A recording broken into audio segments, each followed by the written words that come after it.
यीशु मसीह के मधुर नाम से मेरे परिवार और मेरे तरफ से आप सभी को जय मसीह। आज मैं जिस टॉपिक पर बात करना चाह रही हूँ आपको समझ में आ गया होगा।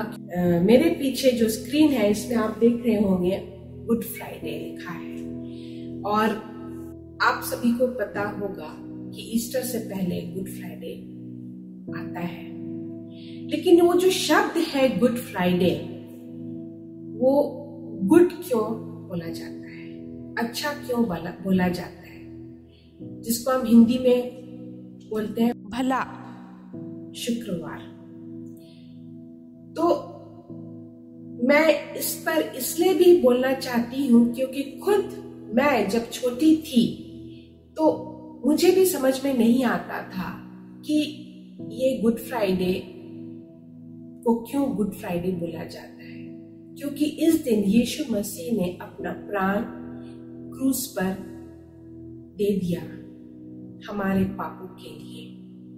तो जब यीशु मसीह अपना प्राण उस दिन क्रूस पर दे दिया, यह बलिदान दे दिया, तो हमें अच्छा बोलना चाहिए या एक शोक का दिन बोलना चाहिए। तो ये जो डिफरेंस है, ये डिफरेंस मुझे नहीं समझ में आता था जब मैं छोटी थी।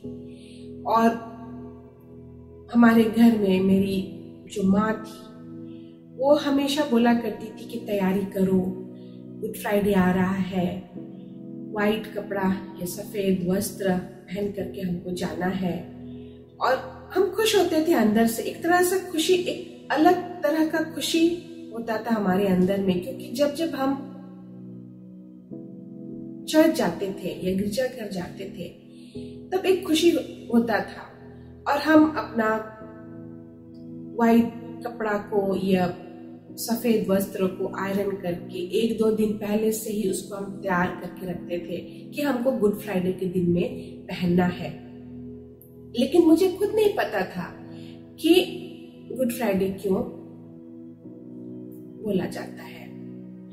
और मैं इसी के ऊपर में आज आप सभी के सामने में मैं इस वचन के द्वारा बहुत सारे बाइबल के वर्सेस में हम देखेंगे, विशेषकर नया नियम में।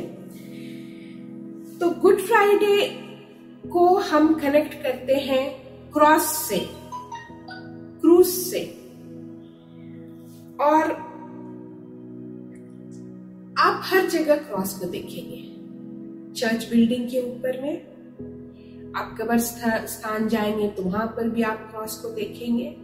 और इसलिए आज मैं भी क्रॉस पहनी हूं और बहुत सारे लोगों को मेरे जैसे आप देखेंगे क्रॉस पहनते हुए। और बहुत सारी जगह में ये सिंबल नजर आएगा क्रॉस का।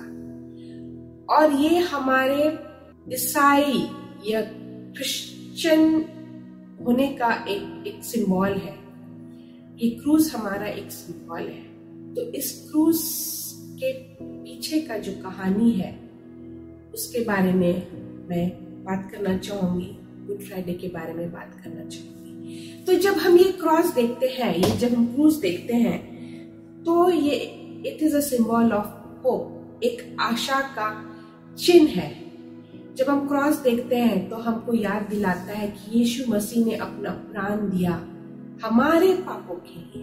हम एक पापी हैं और ये हमको एडमिट करना है कि हम एक पापी हैं।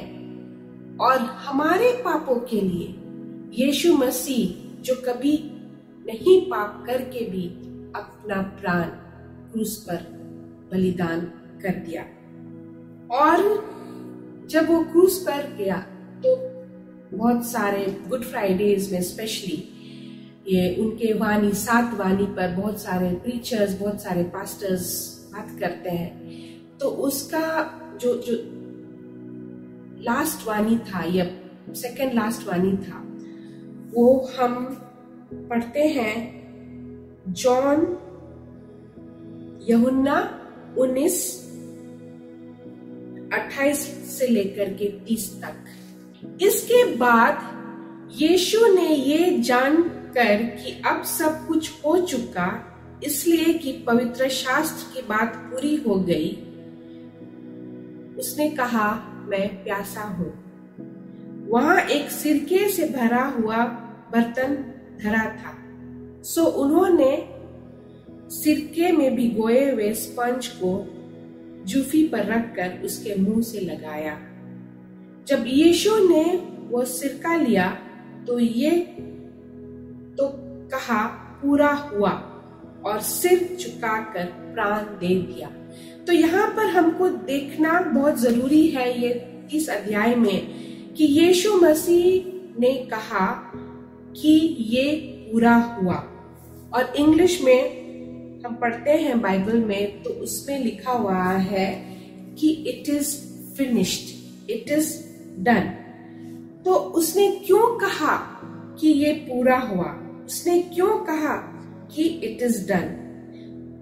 बहुत बार अन्य जाति के लोग आर्ग्यू करते हैं कि जब यीशु ने अपने आप को एक परमेश्वर का पुत्र मानता था तो उसने ये शब्द क्यों कहा। लेकिन यहाँ पर देखने और जानने का चीज बहुत इंपॉर्टेंट ये है कि उसने कहा कि ये पूरा हुआ। उसने ये नहीं कहा कि मैं खत्म हुआ, ये खत्म हुआ उसने कहा। उसने ये नहीं कहा कि मैं खत्म हुआ। तो यहाँ पर जानना बहुत जरूरी है। तो क्या खत्म हुआ? ऐसे क्या कार्य था जो खत्म हुआ? आप सब यीशु मसीह का कहानी जानते हैं। जब वो छोटे थे, 12 साल के, तो उस समय से ही वो बुद्धिजीवियों के बीच में काफी उठना बैठना करते थे। और जब वो ऐसे मंदिर में बुद्धिजीवियों के बीच में जब बैठ करके बातें कर रहे थे, और उसकी माता मरियम जब उसको ढूंढते ढूंढते वहां पर पहुंची, तो उसने वो बहुत परेशान थी। तो जब वो उसने बोला कि मैं तुझे सब तरफ ढूंढ रही हूँ और तुम यहाँ पर बैठे हो इन लोगों के सामने, तो यीशु मसीह ने अपनी माता को कहा कि मैं अपना पिता का कार्य को पूरा करने आया हूँ। तो ये बहुत बड़ा शब्द है यीशु मसीह के लिए, क्योंकि उसे पता था कि वो इस दुनिया में क्यों आया। उसे पता था कि उसको क्या कार्य करना है, और इसलिए जब वो क्रूस पर गया तो उसे पूरा पता था कि उसने वो पूरा कार्य करके ही क्रूस पर अपना जान दिया। हमारे पास ये जब भी हम सुबह उठते हैं तो हमारा कार्य रहता है। हमारा कार्य कभी खत्म नहीं होता है। हम जिस तरह से प्लान करके उठते हैं, ये हमारा जिंदगी में बहुत सारा प्लान्स होता है हमारे हमको करने के लिए, बहुत सारा कर्तव्य होता है, ड्यूटी निभाना पड़ता है, लेकिन वो कभी खत्म नहीं होता है, क्योंकि हम मनुष्य हैं। हमारा कार्य कभी खत्म नहीं होगा। उसी तरह से हम जब जाएंगे इस दुनिया से, तब भी हमारा कार्य नहीं खत्म होगा, क्योंकि बहुत सारा चीज होता है जो हम आज नहीं कर पाते, उसको हम कल क्लिक कर देते हैं। बहुत सारा प्रपोजल्स होता है, वो हम कंप्लीट नहीं कर पाते हैं। बहुत सारा प्रोजेक्ट्स होता है, वो हम पूरा नहीं कर पाते हैं। तो जब तक हम हमारा जिंदगी इस धरती पर है, तो हमारा कार्य, ये हमारा ड्यूटी कभी खत्म नहीं होगा। लेकिन एक ही इंसान था इस दुनिया में, और एक ही मनुष्य था जिसको परमेश्वर ने इस धरती पर भेजा था, वो था यीशु मसीह। और उसने ही अपना जो कार्य लेकर के आया था इस दुनिया में, उसको खत्म करके गया, और क्रूस पर अपना जान देने से पहले उसने खत्म करके गया। और जब उसने बोला, अपना वाणी से निकाला कि ये पूरा हुआ, तो उस समय वहां पे जितने सेनापति थे, वहां पे जितने सोल्जर्स थे, वहां पे जितने लोग उनको देख रहे थे, किसी को पता नहीं चला कि वो ऐसा शब्द अपने मुंह से क्यों निकाला। और वो हम बाद में हमको उसके बारे में पता चलता है, जब हम अध्ययन करते हैं बाइबल में, तब हमें पता चलता है कि उसने ये शब्द क्यों बोला कि ये पूरा हुआ। ग्रीक में बाइबल लिखा गया था, और इट इज फिनिश्ड ग्रीक में कहते हैं टेटेलेस्टाई, और ये एक ऑफिशियल वर्ड हो चुका है। जब हम कोर्ट में जाते हैं, तब जब जस्टिस हो जाता है, तब जो एडवोकेट है वो एक स्टैंप लगाता है और उसमें लिखा रहता है टेटेलिस्टाई। तो ये टेटेलिस्टाई वर्ड बहुत सारे ऑफिसेज में यूज होता है। ये एक ऑफिशियल वर्ड है और इसका मतलब होता है कि it is done, it is finished. जब पेंटर्स पेंट करता है तो अपने कैनवस में साइन करता है कि ये मेरा काम पूरा हुआ, टेटेलिस्टाई। बहुत सारे लोग जो असाइनमेंट्स करते हैं, जब उनका आखिरी दिन होता है तो वो स्टैंप लगाते हैं और उसमें लिखा हुआ रहता है कि मेरा काम पूरा हुआ।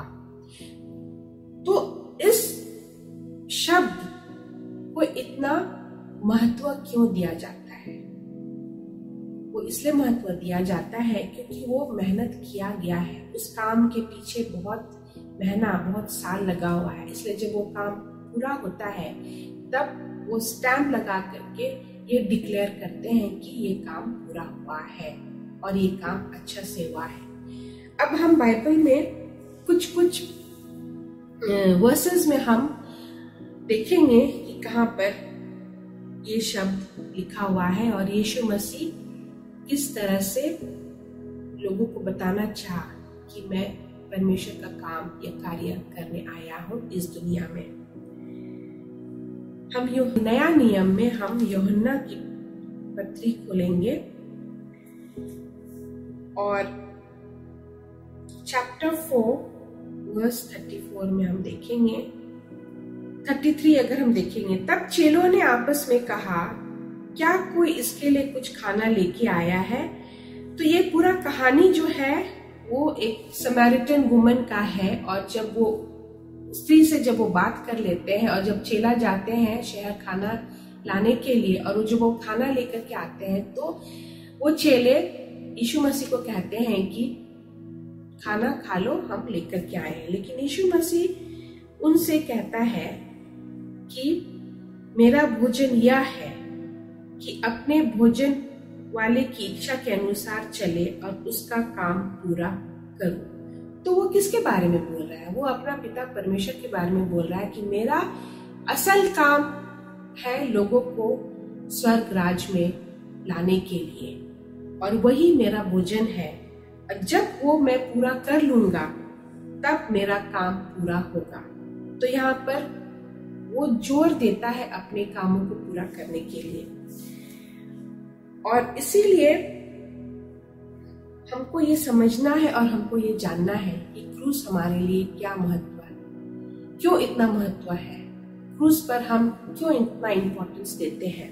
ये संसार में दो तरह का कार्य होता है, एक अच्छा कार्य जो परमेश्वर के द्वारा होता है और एक बुरा कार्य जो उसका विपरीत है जो शैतान के द्वारा होता है। तो शैतान कभी नहीं चाहेगा कि परमेश्वर का अच्छा काम अच्छा होते चले जाए, लेकिन परमेश्वर का अच्छा काम को वो हमेशा बुरा करने का कार्य में लगा हुआ है। इंग्लिश में कहते हैं उसको Satan hates everything what God creates. So Satan can never create. जो शैतान है वो कभी कुछ बनाया ही नहीं है, उसको तो बनाना ही नहीं आता है। लेकिन परमेश्वर जब सृष्टि करता है, एक परमेश्वर ये जगत को परमेश्वर ने बनाया है, हम मनुष्य को उन्होंने बनाया है। हर एक चीज जो आप आगे अपने सराउंडिंग्स में देखते हैं ये परमेश्वर का सृष्टि किया हुआ है और इन्हीं सब चीजों को शैतान नहीं देख सकता और इन्हीं सब चीजों से शैतान घृणा करता है और इसलिए वो सृष्टिकर्ता परमेश्वर से घृणा करता है और हमसे भी घृणा करता है क्योंकि परमेश्वर ने हम मनुष्यों को बनाया और वो एक सृजनहारा है, वो हमको बनाया है और इसीलिए वो परमेश्वर से घृणा करता है और वो हम मनुष्यों को अटैक करता है। तो हम परमेश्वर के बनाए हुए इंसान है, तो जो बना हुआ चीज है उसको वो खत्म करना चाहता है, उसको वो डिस्ट्रॉय करना चाहता है। तो हम इंग्लिश में इसलिए बोलते हैं कि Satan is a destroyer but God is a creator. हम कुलुस्सियों की पत्री में देखते हैं चैप्टर 1 13 और 14 को, जो हम इंग्लिश में भी इंग्लिश बाइबल खोले हुए हैं उसमें है, उसमें ये लिखा हुआ है कि for he has rescued us from the dominion of darkness and brought us into the kingdom of the son he loves। और यहाँ पर हम हिंदी में इसको पढ़ते हैं, उसी ने हमें अंधकार के वश से छुड़ाकर अपने प्रिय पुत्र के राज्य में प्रवेश कराया। और 14 में लिखा हुआ है जिसमें हमें छुटकारा अर्थात पापों की क्षमा प्राप्त होती है। तो जब बाइबल में पहले से लिखा हुआ है कि यीशु मसीह हमें छुटकारा देता है अर्थात पापों से क्षमा प्राप्ति करता है, तो शैतान कौन होता है? तो शैतान हमारा बीच में नहीं आ सकता है। और शैतान अपना ये टूल्स को इस्तेमाल करता है। उसका 2 तरह का टूल्स होता है, एक है प्रलोभन देना और दूसरा है निंदा करना। तो अगर ये चीज पर हम हावी हो, अगर शैतान हावी होता है, अगर इस चीज पर हम कमजोर ठहरते हैं और शैतान देखता है कि हम कमजोर हो जाते हैं, तो उसी तरह से वो हम पर हावी होता है। और शैतान का ये काम है कि वो प्रलोभन दे करके हमें कम चीज दिखा करके, आधा सच दिखा करके जब हमको उस पाप में गिराता है, और जब हम प्रलोभित हो करके उसमें जब हम घुस जाते हैं, तब हमको सही सच्चाई नजर आता है। तब हमको शैतान जो आधा सच्चाई दिखा करके उस पाप में गिराया, और जब हम उस पाप में गिरते हैं तब हमको वो पूरा तरीका से पूरा सच्चाई नजर आता है। और शैतान इसी तरह से हमको परमेश्वर से दूर करता है, क्योंकि शैतान कभी नहीं चाहेगा कि हम मनुष्य परमेश्वर के साथ हो ले। और उसका ये 2 टूल्स है, एक तो प्रलोभन टेम्पटेशन और दूसरा है निंदा कंडेमनेशन। निंदा, हम कुछ भी करें, शैतान अच्छा से अच्छा कार्य करे, अच्छा से अच्छा जीवन व्यतीत करे, लेकिन शैतान हमेशा हमको निंदा करेगा, हमेशा बोलेगा तुम ये नहीं कर सकते हो, तुम वैसे हो। मनुष्य को इस्तेमाल करेगा हमको बोलने के लिए, लोगों को इस्तेमाल करेगा हम लोगों को निंदा करने के लिए। और ये दोनों चीज से हमको बचना चाहिए। फिर से हम देखेंगे 1 कुरिन्थियन 10:13, ऐसे लिखा हुआ है, तुम किसी ऐसे परीक्षा में नहीं पड़े जो मनुष्य के से सहने से बाहर है, और परमेश्वर सच्चा है, वह तुम्हें सामर्थ से बाहर परीक्षा में ना पड़ने देगा, वरन परीक्षा के साथ विकास भी करेगा कि तुम ये सह सको। तो इसमें साफ साफ लिखा हुआ है कि परमेश्वर का स्वभाव कैसे है। वो कभी भी हमको उतना सहने का शक्ति जितना दिया है हमको, हम उतना हमको दिया जाएगा, उससे ज्यादा हमको नहीं दिया जाएगा, क्योंकि परमेश्वर ने हम मनुष्यों को बनाया है। तो हम अगर विजय पाते हैं तो परमेश्वर से वो करके हम विजय पाते हैं। इसलिए हमारे लिए ये जो क्रूज की कथा है, ये जो गुड फ्राइडे है, उस पर हमको मनन करना, उस पर हमको जानना है कि ये क्रूज के वजह से आज हम अगर एक अच्छे ईसाई हैं, अगर हम एक अच्छे अपने आप को एक परमेश्वर के पुत्र कहलाते हैं, तो वो क्रूस के वजह से है। उस क्रूस पर परमेश्वर यीशु मसीह ने क्या किया, अपना जान दिया। इसीलिए गुड फ्राइडे जो होता है वो अच्छा दिन होता है। हम क्रिश्चियंस के लिए, हम मसीही लोगों के लिए क्रिसमस उतना इम्पोर्टेंस नहीं देता है जितना जो हमारा विश्वास का जो फाउंडेशन है, जो क्रिश्चियनिटी का जो फाउंडेशन है, वो हमको गुड फ्राइडे का दिन मिलता है। वो ज्यादा इम्पोर्टेंस है, वो ज्यादा हमको उस पर महत्व देना है। और गुड फ्राइडे की वजह से ही हम ईसाई अपने आप को कहलाते हैं। हम क्रिसमस की वजह से, हम बड़ा दिन में जो परमेश्वर यीशु मसीह जब आता है इस दुनिया में एक बालक के रूप में जन्मता है, उस पर हम उतना नहीं अपने आप को बोल सकते हैं कि हम ईसाई हैं। लेकिन जब परमेश्वर यीशु मसीह ने अपना जान क्रूस पर दिया, वो हमारा एक फाउंडेशन है क्रिश्चियनिटी का, और वो बहुत अहम और एक सच्चाई है उस पर। क्रूस के वजह से आज हम पूरा गर्व से कह सकते हैं कि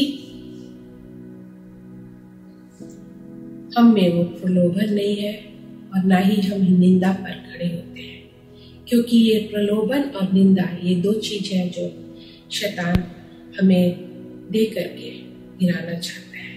लेकिन जब हम ये कहते हैं कि क्रूस के वजह से हम क्रूस से विजय पाते हैं, क्रूस के बारे में हमें मिलता है नया नियम फिलिप्पियों 2:14 और 15 में हम ये देखते हैं, बहुत अच्छा से लिखा हुआ है, और विधियों का वो लेख जो हमारे नाम पर है और हमारे विरोध में था मिटा डाला और उसको क्रूस पर कीलों से जड़कर संभालने से हटा दिया है। ये आप देख रहे होंगे डाला हुआ है बाइबल का ये वर्स, और इसी को अगर हम इंग्लिश में देखते हैं, इंग्लिश में लिखा हुआ है कि एक क्रूस के वजह से हमें जो शर्मिंदगी महसूस करना पड़ता है इस दुनिया के लोगों के वजह से, लेकिन क्रूस के वजह से वो सारा चीज हट चुका है और वो सारा चीज मिट चुका है। उसका मतलब है कि हमारा जो पाप है वो सारा चीज वो पाप सारा हट चुका है और वो पाप सारा मिट चुका है। चाहे हमें शैतान जितना भी याद दिलाए, लेकिन हमको अपने जहन के अंदर में ये डालना है कि परमेश्वर ने हमारे लिए क्रूस पर विजय पाया है। और जब हम 15 का अध्याय में जाते हैं, आप देख सकते हैं ये वर्स जो आ रहा है आपके सामने में, और उसने प्रधानताओं और अधिकारों को अपने ऊपर से उतार कर उनका खुल्लम खुल्ला तमाशा बनाया और क्रूस के कारण उन पर जय जयकार की ध्वनि सुनाई। तो ये सच नहीं है मेरे भाइयों और बहनों? आप जो देख रहे हैं अभी और ये वीडियो, तो आपको कैसा लग रहा है कि परमेश्वर यीशु मसीह ने हमारे लिए अपना लहू बहाया? क्या आपके अपने प्रियजनों, क्या आपके अपने भाई बहन, या क्या आपके लिए कभी क्रूस पर लहू बहाएंगे या आपके लिए अपना जान देंगे? कतई नहीं, वो हो ही नहीं सकता। सिर्फ इस संसार में एक इंसान ही कर पाया था, और वो था पिता परमेश्वर का पुत्र, इकलौता पुत्र, जिसका नाम यीशु मसीह। वो इस दुनिया में आया हम पापियों के लिए और हमारे लिए अपना जान दे दिया। इसीलिए हम मसीहों के लिए क्रूस का कदम बहुत ही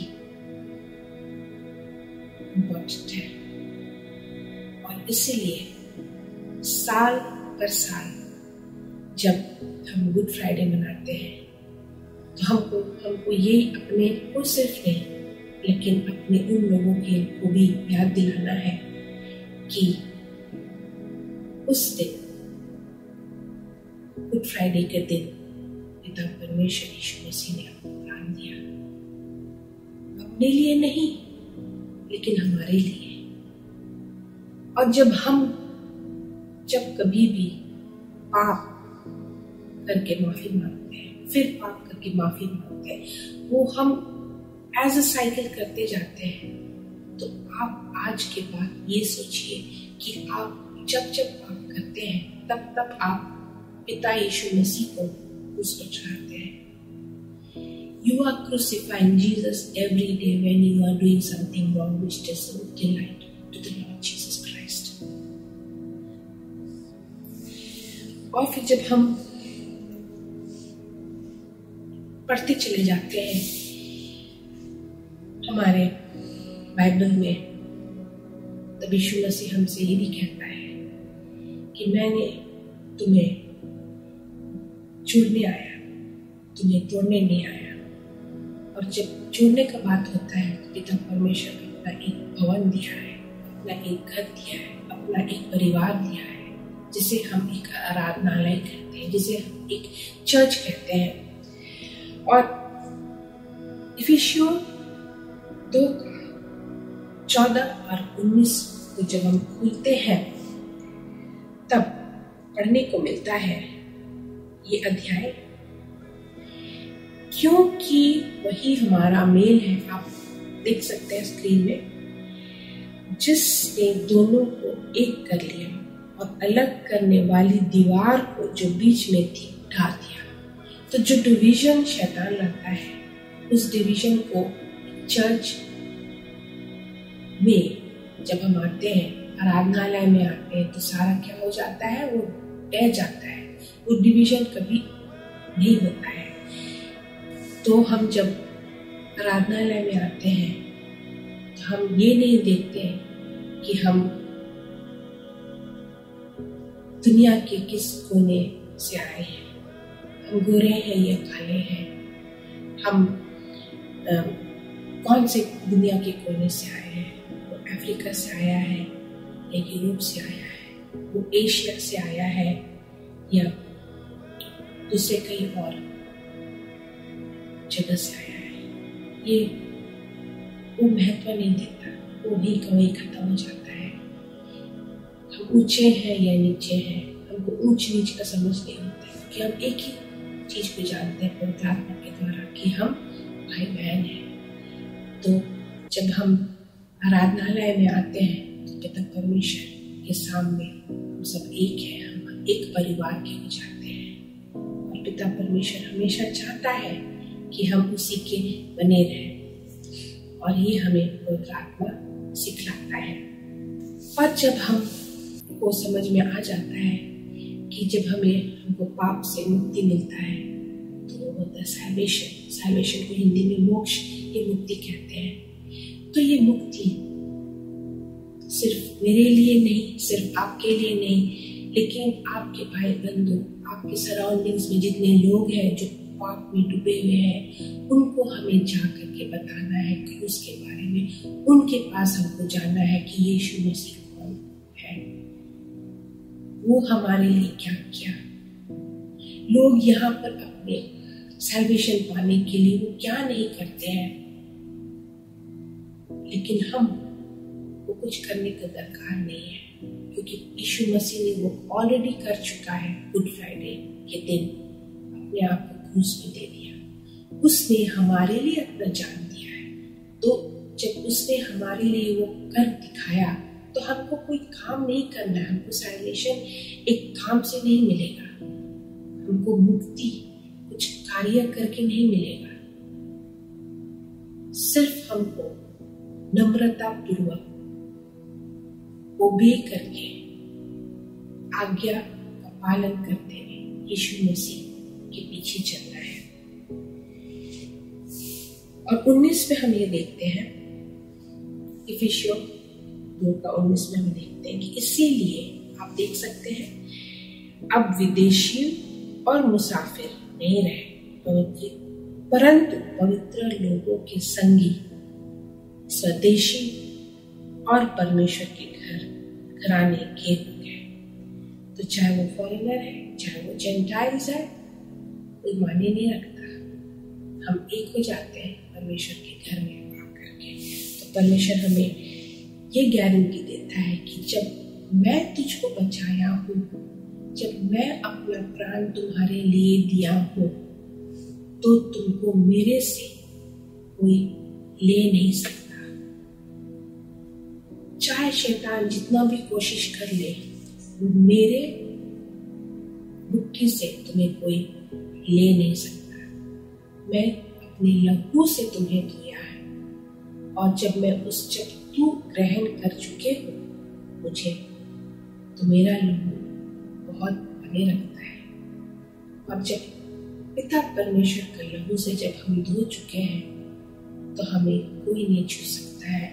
और वो हम पाते हैं यूहन्ना के पुस्तक में, जहां पर लिखा हुआ है 10:28 में आप देख सकते हैं, और मैं उन्हें अनंत जीवन देता हूँ और वे कभी नाश ना होंगे और कोई उन्हें मेरे हाथ से छीन ना लेगा। तो ये बहुत बड़ा चीज लिखा हुआ, ये मैं नहीं लिखी हूँ, ये कोई और नहीं लिखा है, लेकिन ये पवित्र शास्त्र में यीशु मसीह का बोल है।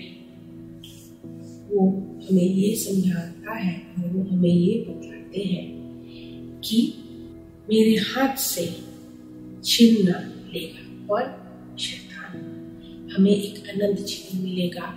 हम इस संसार में रह करके पिता परमेश्वर के साथ रह सकते हैं, और इस संसार में से जब हम चले जाएंगे तब भी हम अनंत जीवन हमें मिलेगा। तो इससे बढ़कर के और क्या प्रसन्न आप हो सकते हैं। तो मैं आपको फिर से यही कहना चाहूंगी कि good Friday is a good Friday and not a bad Friday, क्योंकि ये शुक्रवार हमें ये याद दिलाता है कि पिता परमेश्वर ये हमारे लिए अपना प्राण दिया, और उसने प्राण देते देते ये आवाज मुंह से अपनी जुबान से निकाल करके कहा कि इट इज फिनिश्ड। उसका मतलब होता है कि ये समाप्त हो गया, ये समाप्त हो गया। पिता परमेश्वर जो कार्य आपके अंदर शुरू किया है वो कार्य जरूर खत्म करेगा। आप धैर्य रखें, परमेश्वर का अनुग्रह आपके ऊपर में इतना है कि वो हमेशा रहेगा। उसका ग्रेस आपके ऊपर इतना है कि उसी ग्रेस से आप सेव हो। क्योंकि हम अपने आप को जितना भी बोलेंगे कि हम धार्मिक है, पवित्रता है हमारे अंदर, हम नहीं बोल सकते। हम इसलिए हमें परमेश्वर ने बचाया है क्योंकि उसका अनुग्रह है हमारे ऊपर में, और वो हमको देखने को मिलता है इफिसियों की पुस्तक में 2:8 में, और लिखा हुआ है फिलिपियों की पत्री 1:6 में बहुत अच्छा से लिखा हुआ है, जो मैंने अभी आपको बताया। और मुझे इस बात का भरोसा है कि जिसने तुम में अच्छा काम आरंभ किया है, आप देख सकते हैं, वही उसे यीशु मसीह के दिन तक पूरा करेगा। So what he has started in you, it is Jesus the Father and God Almighty and Holy Spirit will finish it. Each and every work which has been started in your life, it is God the Father who will finish it. And that's why, इसीलिए पिता यीशु मसीह ने ये कहा है क्रूस पर कि समाप्त हुआ। पिता यीशु मसीह समाप्त नहीं हुए, लेकिन उसका कार्य समाप्त हुआ। किसके लिए? आपके लिए और हमारे लिए। तो ये शब्द हमारे लिए बहुत मायने रखता है कि ये समाप्त हुआ। क्या समाप्त हुआ? उसका जो योजना इस संसार में था लोगों के लिए, उसका ये योजना जो शैतान कोशिश किया था उसको हराने के लिए, वो खुद हार करके पिता परमेश्वर को विजय पाया। तो इसीलिए ये शब्द जो हम सुनते हैं क्रूस में, ये वाणी में आहें भर करके जोर से चिल्लाता है जॉन 19:30 में कि इट इज फिनिश्ड, ये कार्य समाप्त हुआ। तो मैं यही कह करके अंत करती हूँ कि आप सब साल भर साल गुड फ्राइडे मनाते हैं, तो क्या सोच करके मनाते थे, लेकिन आज के बाद आप जब भी गुड फ्राइडे मनाएंगे तो आप अपने अंदर की आत्मा और अंदर आपके अंदर जो आपका जहन है, आप अपने आप को याद दिलाओ कि क्रूस क्या मायने रखता है। इस दिन गुड फ्राइडे हम क्यों मनाते हैं, और ये सिर्फ आपके लिए नहीं है।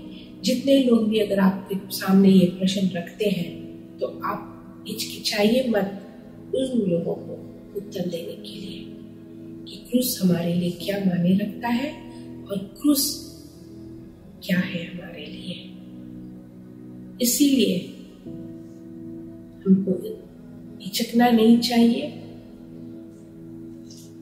क्रूस आपका जीवन रखवाला है, वो जीवन देता है। यीशु मसीह एक जीवन देने वाला पिता परमेश्वर है। तो इसीलिए आप क्रूस पहनो, इसीलिए आप क्रूस का अंगूठी पहनो, इसीलिए आप जब अपना गाड़ी चलाते हो तो उसमें क्रूस का चिन्ह रखो, क्रूस का माला डालो। आप अपना घर में एक सिंबल क्रूस का है उसको डालो। आप जब ऑफिस में काम करते हो तो अपना डेस्क में क्रूस डालो, ताकि लोग, अन्य जाति के लोग जब आपको देखेंगे तो वो बोलेंगे कि हाँ, ये यीशु मसीह का प्रेम है और आप उसको फॉलो करते हो, आप उसके डिसाइपल हो। ये आप गर्व से बोलो कि मुझे मेरा पापों के लिए यीशु मसीह ने अपना जान दिया।